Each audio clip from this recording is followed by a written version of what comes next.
Assalamualaikum warahmatullahi wabarakatuh. Perkenalkan, nama saya Embun Fajarwati, biasa dipanggil Bu Embun. Kita belajar matkul struktur data pertemuan 1, konsep struktur data dan array. Apa sih struktur data? Struktur data adalah struktur itu kumpulan atau koleksi yang terstruktur, yang tidak berantakan. Data itu adalah data. Jadi sekelompok, sekumpulan data yang punya karakteristik tertentu. Kenapa digunakan struktur data? Untuk menghasilkan algoritma yang efisien dan tepat ya. Nah, ini ada tipe data, ada boolean itu true dan false, lalu string itu ada karakter atau kalimat yang diapit dengan tanda petik 2 atau petik 1. Lalu ada integer, bilangan bulat. Ada float, bilangan yang punya koma atau desimal. Heksadesimal ini formatnya 16, basisnya 16. Lalu kompleks, real dan imaginer. Lalu list ini adalah menyimpan tipe data dan isinya bisa diubah-ubah. Dan tuple ini berbagai tipe data tapi isinya tidak bisa diubah. Sedangkan dictionary, pasangan penunjuk dan nilai. Dan list, tuple, dan dictionary ini hampir sama semua, digunakan seperti array. Struktur data sederhana ada array dan record, lalu majemuk ada linear, ada non-linear. Linear ini stack queue dan linear linked list. Kalau yang non-linear ada tree, binary tree, lalu ada graph yang berhubungan dengan tree atau pohon. Array dimensi 1 dan 2. Apa sih array? Array adalah himpunan yang terurut dan homogen. Array ini masuk ke dalam jenis struktur data sederhana. Dia terurut karena terurut dari 1 sampai ke n, bisa sampai 9, bisa sampai 5. Homogen ini adalah tipe datanya sama semua. Kalau deklarasinya integer, maka semua integer. Kalau deklarasinya string, maka semua string. Ini tadi definisi array, elemennya bisa integer, karakter, ataupun string. Karakteristik array yang pertama adalah mempunyai batasan sesuai pemesanan. Misalkan pesan alokasi memorinya hanya 5, maka ya diberikannya hanya 5 sesuai dengan deklarasi di awal, bersifat statis. Yang kedua, tipe datanya sama. Nah, sama ini homogen seperti yang tadi saya bilang di awal. Yang ketiga, dapat diakses secara acak. Lalu definisi array, ada tipe data, ada nama variabel, ada indeks. Sedangkan jenis array ada 1, 2, dan 3. Untuk contoh deklarasi array, nah ini dia. A5, biasanya di depan ada integer. Contohnya seperti ini. Integer, ini saya hapus dulu. Integer A5. Integer A5. Berarti tipe datanya integer, lalu nama arraynya A, indeksnya yaitu 5. Nah, kalau ini adalah nama array A, indeksnya adalah 5. Dan ini biasanya kalau angka ini isinya adalah integer. Indeks dimulai dari 0 sampai 4, jumlah arraynya ada 5. Array ini indeksnya selalu dimulai dari 0. Lalu array dimensi 1 ini contohnya mengisi hobi, di raw input, di input terus, dan kalau ditanya mau isi lagi, kalau dijawab ya maka dia akan mengulang. Sedangkan kalau dijawab T maka dia akan berhenti, akan stop. Nah, kamu memiliki 4 hobi berarti dia bisa menghitung apa yang kita inputkan berapa kali. Itu namanya array. Kalian sudah belajar di logika dan algoritma ya. Nah, array dimensi 1, contohnya seperti ini. A dalam kurung 10, seperti tadi A dalam kurung 5. Maka jumlah elemen arraynya adalah yang di dalam kurung, yaitu 10. Ini ada pemetaan atau mapping dari dimensi 1 storage. Kita lihat deklarasinya integer A5 berarti jumlah arraynya ada 5, alamat awalnya di 0011, B ini alamat awal 0011. Ini rumusnya ya, nanti B-nya berarti 0011. I-nya itu adalah jumlah array yang dicari, bukan jumlah array yang sebenarnya. Yang dicari itu adalah array dengan indeks ketiga. Array yang ketiga maksudnya, bukan indeksnya. Nah, makanya I-nya nanti dimasukkan ke 3, bukan 5. Dikurang 1 dikali L. L ini adalah ukuran besar memori. Ukuran besar memori ini diketahui dari tipe datanya. Kita lihat ini deklarasinya integer, maka tipe datanya integer dan ukuran besar memorinya yaitu 2. Kalau float, string atau yang lain itu lain lagi, bukan 2. Tentukan berapa alamat array. Kita lihat penyelesaiannya ya. Alamat arraynya 0011, lalu I-nya tadi yang dicari 3, dikurang 1 dikali 2. 3 dikurang 1, 2 kali 2 sama dengan 4. 4 desimal berapa heksa?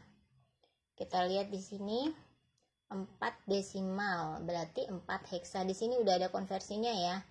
Si desimal dari 0 sampai 9 itu angkanya sama, tetapi dari angka 10 sampai 15 itu angkanya berbentuk huruf A, B, C sampai F. Sehingga 4 desimal ini tetap, karena kita lihat tadi 4 itu tetap 4, berarti 4, dan ini hasilnya selalu desimal. Makanya kalian nanti kalau menghitung harus dijadikan ke heksa. Heksa ini dibagi 16. Kalau 4 ini tidak bisa dibagi 16, langsung dilihat konversinya saja ya. 11 ditambah 4 yaitu 15. Maka 15 heksa. Penggambarannya seperti ini. Tadi di awal alamatnya 0011, maka yang ketiga adalah 0015. Nah, ini setiap array ini alokasi memorinya 2. Karena tipe datanya integer. Konversi bilangan. Nah, seperti tadi saya bilang, konversi bilangannya kalian berpedoman pada ini kalau heksa. Tapi ingat cuma sampai angkanya 9 aja, 10 sampai 15 itu berbentuk huruf A sampai F. Lalu contohnya 256 heksa. Kita lihat ya. 256 dibagi 16 sama dengan sisa 15, sisa berapa itu? Sisa 14. Berarti hasilnya adalah dibaca dari kiri ke kanan.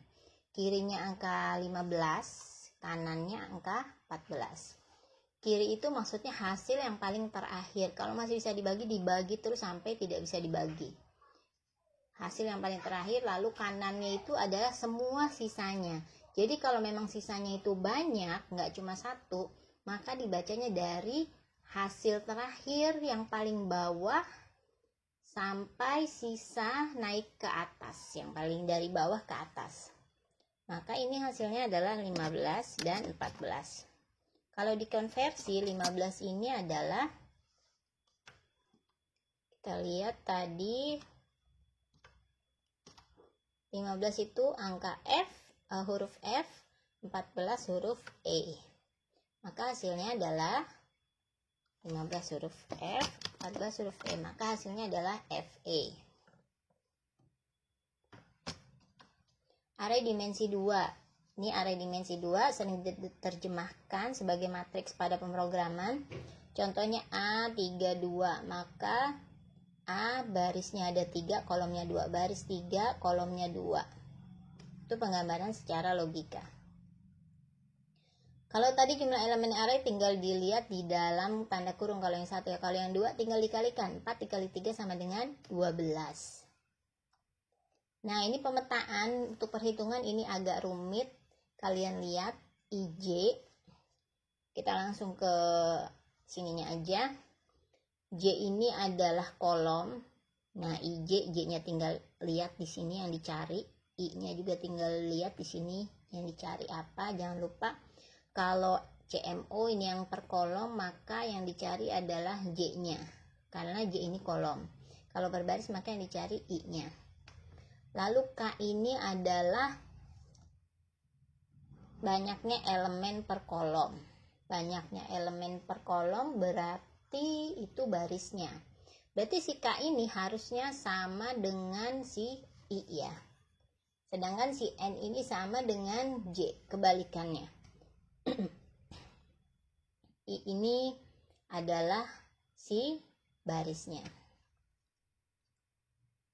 Nah, ini dia. 32. Misal M32, 3 baris 2 kolom ini ya. kolom per baris. Kolom per barisnya, jadi setiap baris ini bisa diisi 2 kolom ya. Bisa diisi berapa angka? 2 angka. Baris per kolom. Nah, setiap kolomnya ini bisa diisi 3 angka. Maka jumlah elemen per kolom 3. Jika dihitung RMO, maka per barisnya sama dengan 2. Jika dihitung secara per kolom, maka 3. Kita lihat per baris.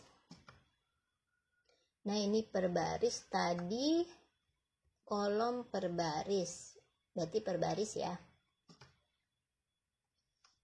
Si RMO. RMO berarti N-nya nanti 2.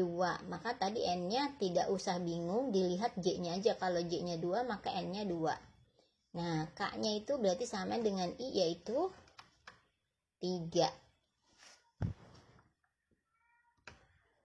Contohnya seperti ini. Tentukan berapa alamat array X32. Nah, tipe data float. Kalau tadi integer besarannya itu besar memorinya 2, maka float besar memorinya 4. Beda dengan integer dengan float ya.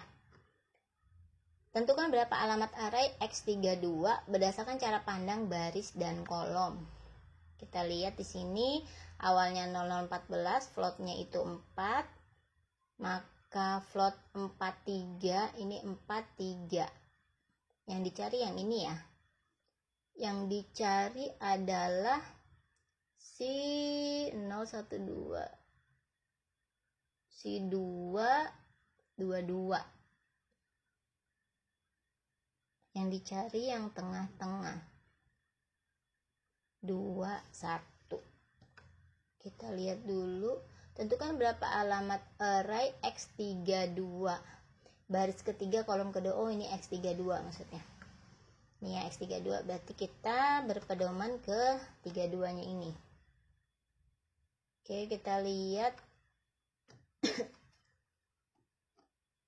I-nya 32, berarti I-nya 3, J-nya 2. N-nya dapat dari mana? N-nya dapat dari, nah ini dia jumlahnya.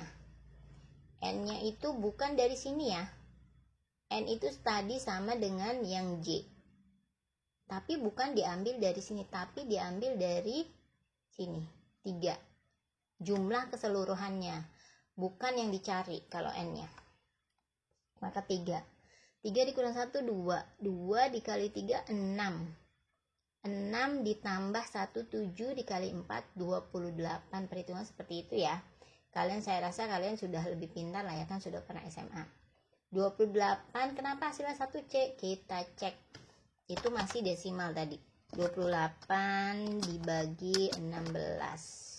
Sama dengan hasil 1, sisa berapa ini? Sisa 12.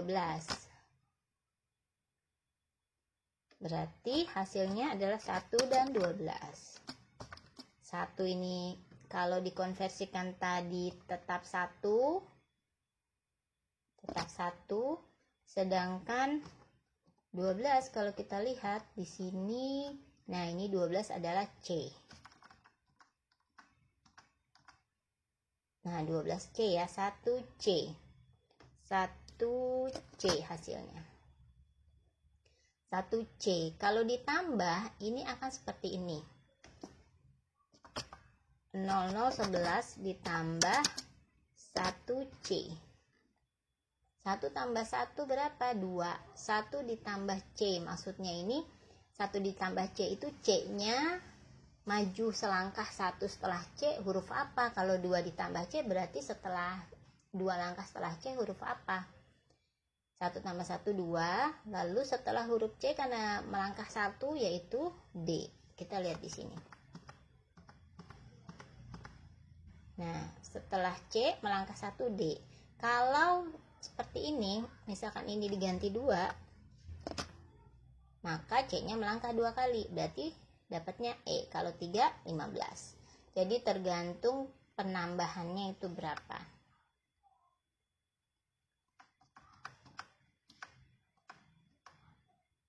Kalian harus sangat hati-hati mengerjakan ini ya, ini agak sulit. Nah, ini si IJ kebalikannya, J-nya itu 2, I-nya 3, ini yang dicari, I dan J. K-nya itu 4, dapat dari mana? K itu adalah sama dengan I tapi keseluruhan. Nah, ini 4.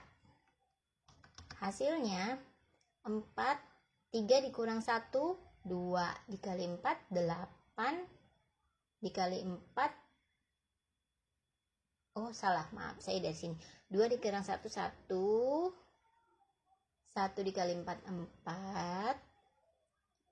4 ditambah 2, 6. 6 kali 4, 24. 24 ini berapa heksa? 24. Kita lihat 24 dibagi 16 sama dengan 1, sisa 8. Hasilnya adalah 1 dan 8. Kalau dikonversikan, 1 itu tetap 1, 8 itu tetap 8. Tidak ada huruf-hurufan. Berarti hasilnya 18. Kalau ditambah tinggal 11 ditambah 18 sama dengan 29 heksa. Seperti itu caranya. Nah, ini contoh program array 2 dimensi. Ada list minuman, ada kopi, susu, teh, jus apel, jus melon, jus jeruk. Silakan nanti program-programnya dicoba di Python. Lalu di print tinggal 20, isinya adalah es kopi. Nah, latihannya tolong dikerjakan. Jadi kali ini kalian mengerjakan 1 dan 2. Setelah mengerjakan nanti kita baru ngezoom. Jadi kalian kerjakan dulu nomor 1 dan nomor 2. Setelah itu nanti kita ngezoom bareng-bareng. Siapa yang sudah selesai, nanti tolong diberikan info. Untuk di Zoom ya latihan ini. Kalau latihan di MyBase itu nanti latihan berupa pilihan gandanya saja. Jika ada pertanyaan, silahkan dilayangkan di form diskusi MyBase atau bisa japri lewat WA. Saya akhiri dulu. Semoga apa yang saya jelaskan bermanfaat. Wassalamualaikum warahmatullahi wabarakatuh.